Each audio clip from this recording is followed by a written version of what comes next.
Thanks for joining us. Bill is off tonight. Vice President Kamala Harris is coming to Wisconsin Tuesday, appearing in Milwaukee for a campaign event. Tomorrow, she will campaign as the potential Democratic nominee for president. President Joe Biden backed out of the race on Sunday.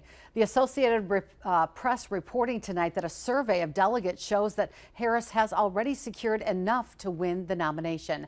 And a Quinnipiac poll released this afternoon says a race between Kamala Harris and former President Donald Trump shows Trump has a 2-point lead that's within the margin of error, and they consider it too close to call. The Democratic Party plans to push forward with a virtual roll call ahead of the convention in Chicago next month. The Convention Rules Committee will meet Wednesday to approve how the roll call will work. Vice President Harris speaking today in Delaware at a campaign event there, saying there's a lot of work to do, but they'll get it done.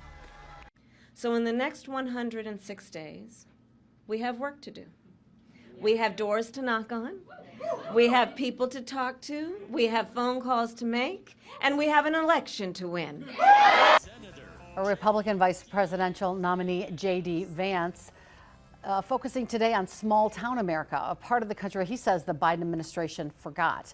Vance took aim at Harris during his first solo campaign appearance today. Now, history will remember Joe Biden as not just a quitter, which he is, but one of the worst presidents in the United States of America. But my friends, Kamala Harris is a million times worse, and everybody knows it. Chief political reporter Jason Zimmerman spoke with political activists on both sides about a Kamala Harris ticket.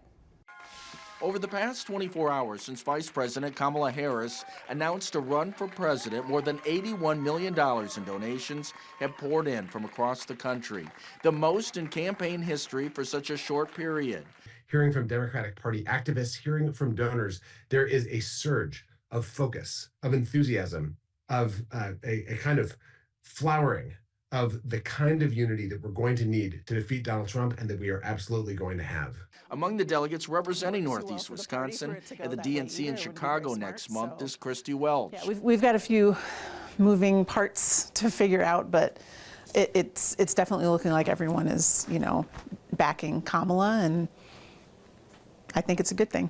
Democrats expect to nominate Harris with a virtual roll call sometime in the next 2 weeks as she focuses on picking a running mate. Republicans calling the process rigged as they prepare to shift gears heading into November. This will be the third Democrat nominee that has been a rigged nominee for the Democratic Party. And now here you have Kamala Harris, who hasn't won a single primary or a single caucus, and within a 48-hour span, she's suddenly the nominee of the Democratic Party.